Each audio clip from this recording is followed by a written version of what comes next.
might be able to do it without my glasses. Tēnā koutou, tēnā koutou, tēnā tātou katoa, ko su toku ingoa, kia ora tātou katoa.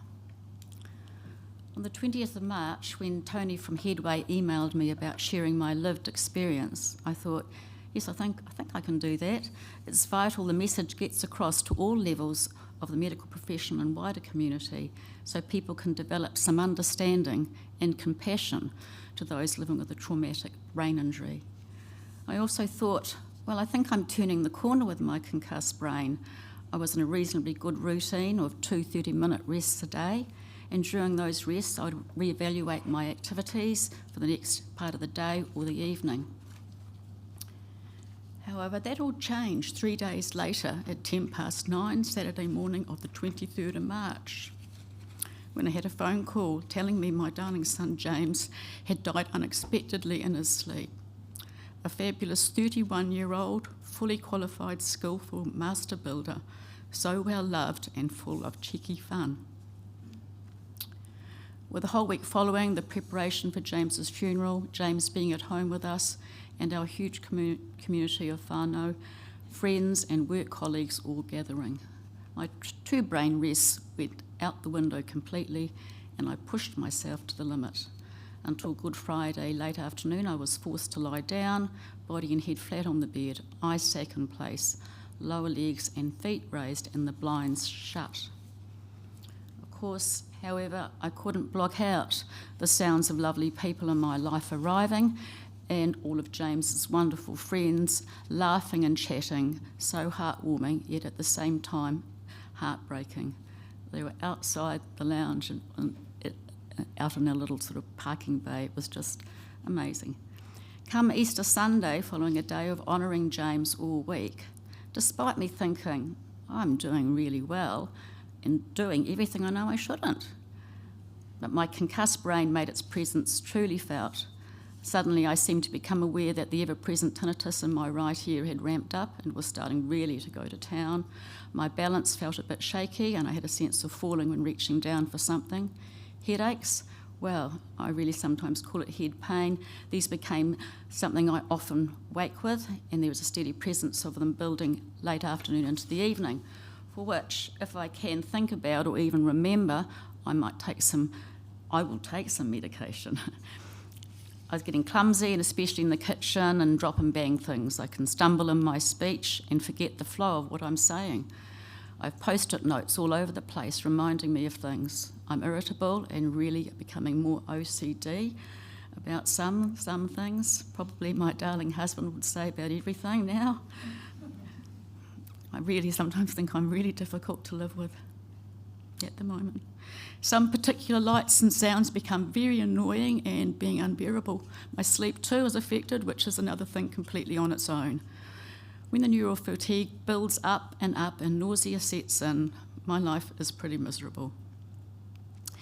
These are my extreme symptoms of the past 3 or 4 weeks, and of course everything is further complicated by my grief with James dying.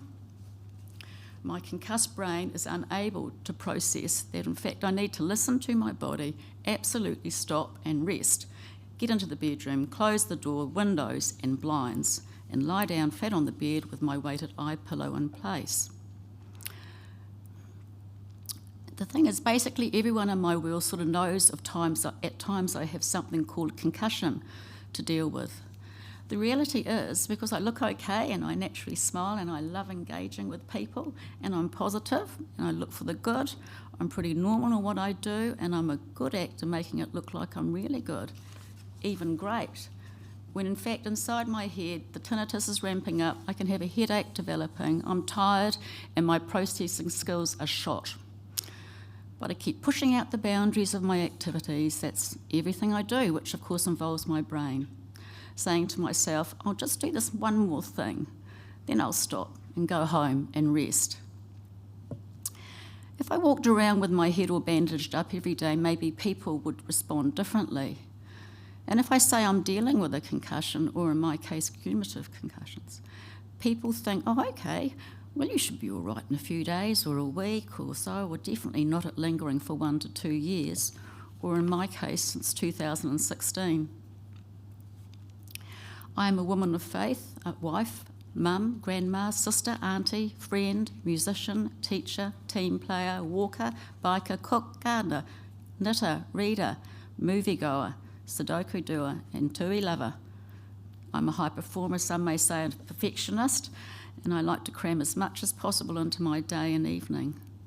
But my reality is I can't do all these things now, or to the degree to which I want to and was able to. Some activities I can't do anymore at all, like biking, which I have done for well over 50 years since the day I learnt to ride a two-wheeler. I posted on a bike during uni holidays and biking everywhere to get from A to B. Going to a movie at a theatre, the overall impact is crazy to my head and I pay for it afterwards. At the moment, I'd so love to go to Wicked Little Letters and join in the swearing. Music is my biggest grief. I can no longer play the piano or do some practice at nights. Sometimes in the day I can't touch it, I can't go there at all. I thought I'd lost my mojo for playing in a band in second keys for a full dress rehearsal of Little Shop of Horrors, with the lighting, sound and the constant changing of key and registrations from solos to full choruses. My brain was not processing everything fast enough. When I thought I needed to do a heap more practice, it was in fact that my brain just wasn't able to work. Usually I was always on the mark for all my accompanying performing, but not anymore. It's just too challenging, especially sight reading a difficult, fast piece of music. Teaching using Google Classroom, Google Docs and recording assessments and grades online, teaching and marking composition on Sibelius and other online platforms, plus running Zoom classes during lockdowns. It's too much to fit into a concussed brain's day.